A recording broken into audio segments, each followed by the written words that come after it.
ভালোবেসে সবাই তো সুখী হতে চায়, তাই তো মানুষ ভালোবাসে ভাই। মানুষ মানুষকে ভালোবেসে কতজন যে নিজেকে আত্মহুতি দিয়েছে এর কোনো হিসাবই নেই। ঝিনাইদহের শৈলকুপা উপজেলা আত্মহননের রাজধানী হিসাবে পরিচিত। এই ঝিনাইদহের শৈলকুপার হাবিবপুর গ্রামের সিরাজ নামের এক যুবক গতকাল রাতে বাড়ি থেকে কয়েক কিলোমিটার দূরে কবিরপুর এলাকার একটি নির্জন স্থানে এসে বিষ পান করেন অজানা কারণে। এরপর রাত 12টার কিছু সময় পর স্থানীয়রা টের পেয়ে তার পরিবারকে খবর দিলে তাদের সহযোগিতায় উপজেলা স্বাস্থ্য কমপ্লেক্সে আনা হয় সিরাজকে। এরপর সেখানেই চিকিৎসাধীন অবস্থায় রাত 2টা 20 মিনিটে তিনি প্রাণ হারান। তবে এই সিরাজ কেন আত্মহনন করলেন বা নিজেকে কেন শেষ করে দিলেন এর কোনো উত্তর যেমন নেই তার পরিবারের কাছে, তেমন জানে না তার বন্ধু স্বজন সহ কেউ।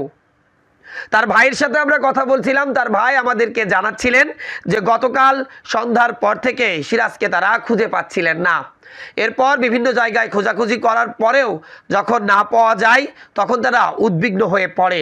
এরপর রাত 12টার দিকে তাদের খবর আসে তার ভাই বিষ পান করেছে কবিরপুর একটি স্থানে পড়ে আছে এখন। এরপর দ্রুত সময়ের মধ্যে তাকে উপজেলা স্বাস্থ্য কমপ্লেক্সে আনা হলে সেখানেই চিকিৎসাধীন অবস্থায় রাত 2টা 20 মিনিটে মারা যান।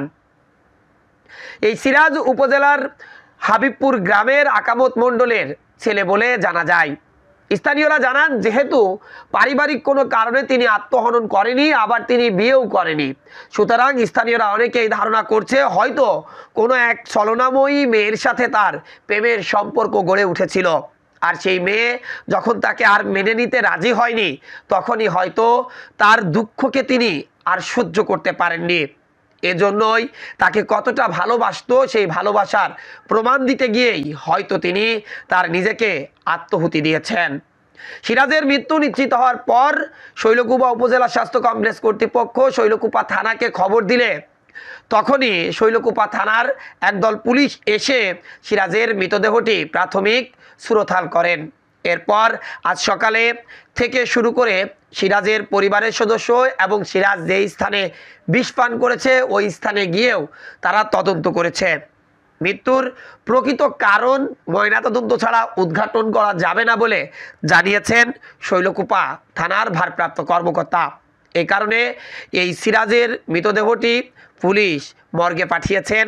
ময়নাতদন্ত শেষে প্রকৃত কারণ জানা যাবে তিনি শুধু বিষ পান করে আত্মহনন করেছে নাকি অনেক কিছু ঘটেছে।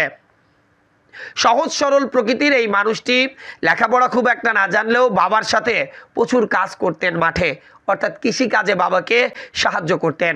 সিরাজের মৃত্যুর খবর কোনো মতেই বিশ্বাস করতে পারছে না তার স্বজন, বন্ধু বান্ধব ও গ্রামবাসী। তার মৃত্যুর সংবাদ শুনে ছুটে এসেছেন উপজেলা স্বাস্থ্য কমপ্লেক্স প্রাঙ্গণে। Next report, eagle TV news.